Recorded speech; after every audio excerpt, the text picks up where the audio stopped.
Remove the cover.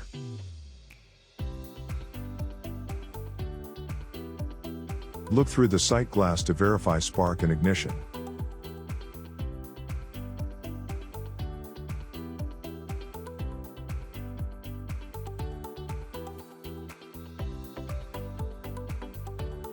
Turn the gas control knob to pilot.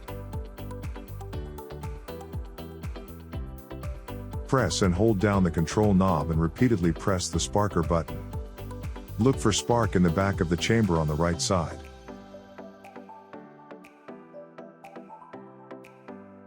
Once the pilot is lit, you should see a small blue flame and the indicator light on the gas valve will flash blue.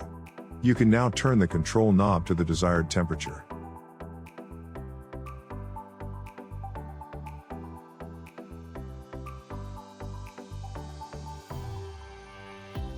Once the burner ignites, it should burn with an orange color.